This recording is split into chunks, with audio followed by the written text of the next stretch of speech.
ఆధార్ తీసుకునే నిర్ణయం ప్రకారం అయితే దాదాపుగా 1,20,00,000 ఆధార్ కార్డ్స్ అయితే డీయాక్టివేట్ కాబోతున్నాయి.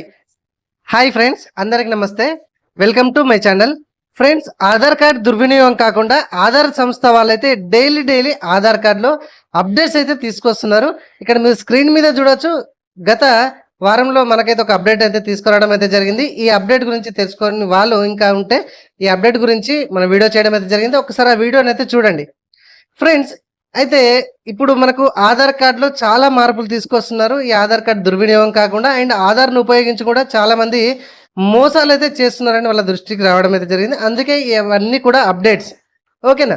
సో అసలు ఇప్పుడు దాదాపు ఈ మంత్లో కానీ లేకపోతే ఆధార్ తీసుకునే నిర్ణయం ప్రకారం అయితే దాదాపుగా 1,20,00,000 ఆధార్ కార్డ్స్ అయితే డీయాక్టివేట్ కాబోతున్నాయి.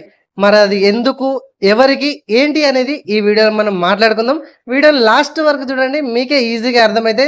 అండ్ ఈ వీడియో ద్వారా మనకి ఎవరైనా చనిపోతే, మన ఇంట్లో కానీ మన చుట్టుపక్కల వాళ్ళు కానీ చనిపోతే ఆ ఆధార్ కార్డ్ని ఏ విధంగా డీయాక్టివేషన్ చేయాలి అనేది కూడా ఈ వీడియోలో నేను చెప్తాను. వీడియోని ప్లీజ్ ఒక చిన్న లైక్ చేయండి.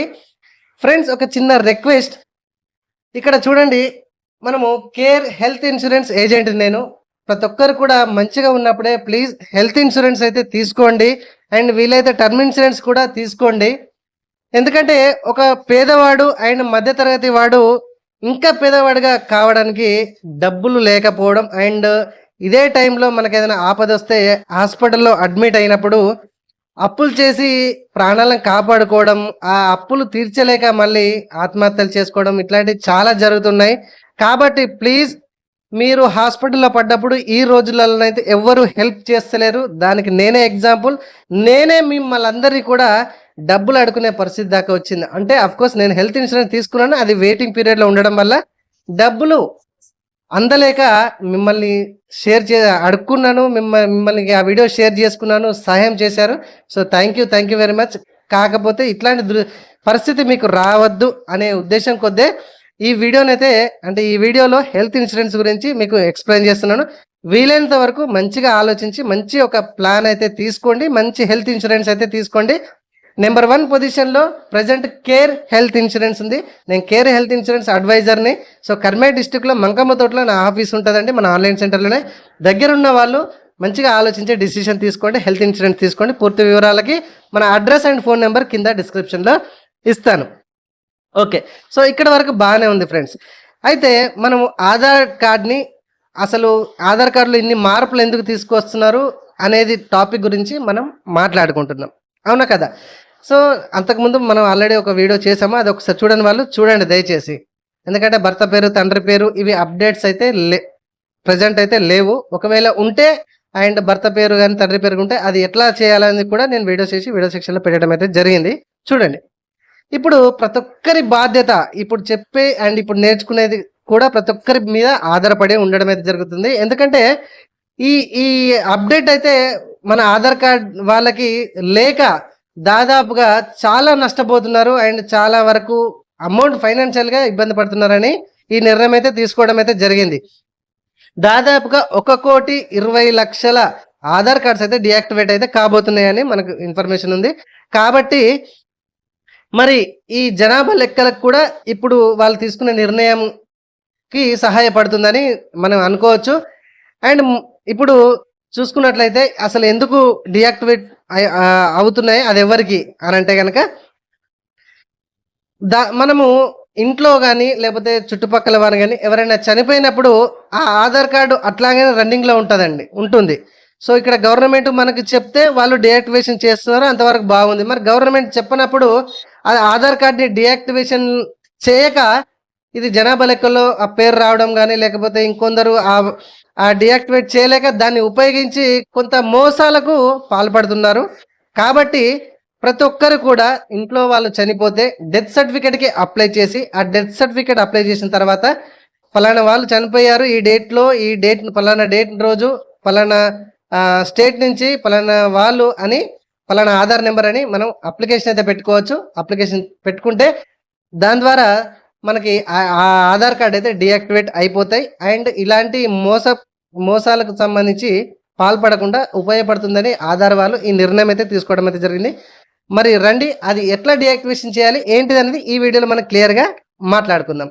వీడియో నచ్చితే చిన్న లైక్ చేయండి. ఇట్లాంటి మరిన్ని అప్డేట్ వీడియోస్ కోసం మన ఛానల్ని సబ్స్క్రైబ్ చేయడం మాత్రం మర్చిపోకండి.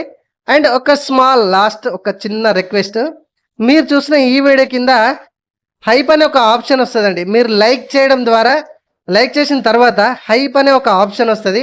ఆ హైప్ను దయచేసి టచ్ చేయండి. ఈ వీడియో మరికొందరికి చేరే అవకాశం ఉంటుంది. మీరు హైప్ చేయడం ద్వారా నాకు కొన్ని పాయింట్స్ అయితే యాడ్ అవుతాయి ఈ వీడియోకి. సో ఈ వీడియో యూట్యూబ్ ఇంకొందరికి రికమెండ్ చేసే అవకాశం ఉంది. వాళ్ళు కూడా ఖచ్చితంగా ఈ డియాక్టివేషన్ అండ్ ఆధార్కి సంబంధించిన మోసపూరితంగా జరిగేటటువంటి విషయాలన్నీ తెలుసుకునే అవకాశం ఉంటుంది. దయచేసి ప్లీజ్ లైక్ చేసి హైప్ చేయడం మాత్రం మర్చిపోకండి. రండి చూద్దాం వివరాలు. ఫ్రెండ్స్, ఈ వెబ్సైట్ లింక్ కింద డిస్క్రిప్షన్లో ఇస్తాను. అక్కడి నుంచి అయితే ఈ పేజ్కి అయితే వచ్చేసేయండి. ఇక్కడ యాక్చువల్గా అయితే ఇక్కడనే బటన్ ఉంటుంది. ఆ బటన్ మీద క్లిక్ చేసినా మనకు లాగిన్ చేయమని ఉంటుంది. సో కాబట్టి ఈ లాగిన్ మీద మనం క్లిక్ చేయాలి. క్లిక్ చేస్తే మనకు ఆధార్ నెంబర్ అడుగుతుంది. అండ్ ఆ క్యాప్షన్ అక్కడ ఎంట్రీ చేసేసి గెట్ ఓటీపీ అనండి. ఓటీపీ వస్తుంది. ఓటీపీని ఎంట్రీ చేస్తే మనకు లాగిన్ అనేది ఈ విధంగా అయిపోతూ ఉంటుంది. ఓకే, సో లాగిన్ అయిపోయినాక ఇక్కడ చూడండి report death of A family member అనే ఆ బటన్ ఇక్కడ నుంచి కనబడుతుంది. సో దాని మీద క్లిక్ చేయాలి. దానికంటే ముందు డెత్ సర్టిఫికేట్ అనేది మనం ముందు పెట్టుకుంటేనే ప్రాసెస్ అనేది కంప్లీట్ చేయొచ్చు. సో నేను దీని మీద క్లిక్ చేసిన. సో ఇక్కడ చూడండి డిసీజ్డ్ డీటెయిల్స్ అని కనబడుతుంది కదా.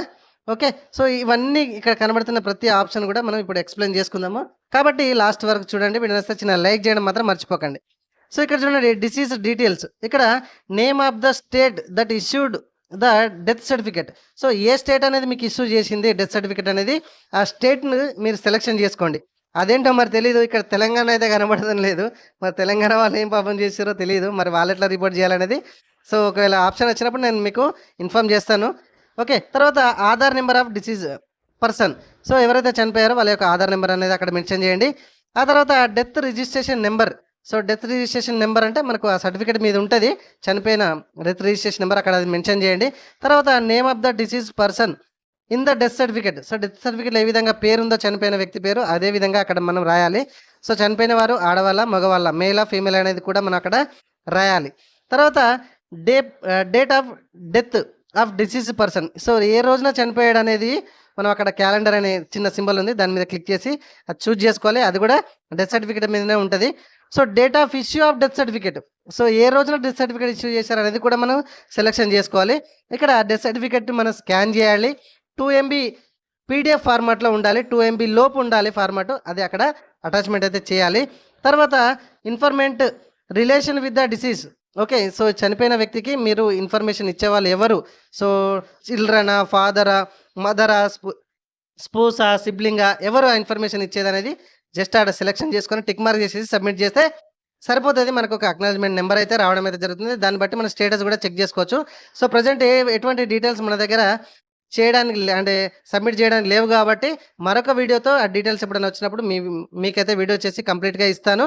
ఫ్రెండ్స్, ఇది మనకు మొత్తానికైతే ఆధార్ అనేది చనిపోయిన వాళ్ళకి సంబంధించి డియాక్టివేషన్ ఏ విధంగా చేయాలనేది మనం కొంతల అవగాహన కోసం అయితే వీడియోని అయితే చేసుకోవడం జరిగింది. సో పూర్తి వివరాలతో మనం ఎప్పుడైనా వస్తే ఫుల్ వీడియోతో మీ ముందుకు వస్తాను. కాబట్టి ఇట్లాంటి మరిన్ని అప్డేట్ వీడియోస్ ప్లీజ్ మీరు పొందాలంటే మన ఛానల్ని ఒక చిన్న లైక్ చేసి సబ్స్క్రైబ్ చేయడం మాత్రం మర్చిపోకండి. Thank you friends, thank you very much.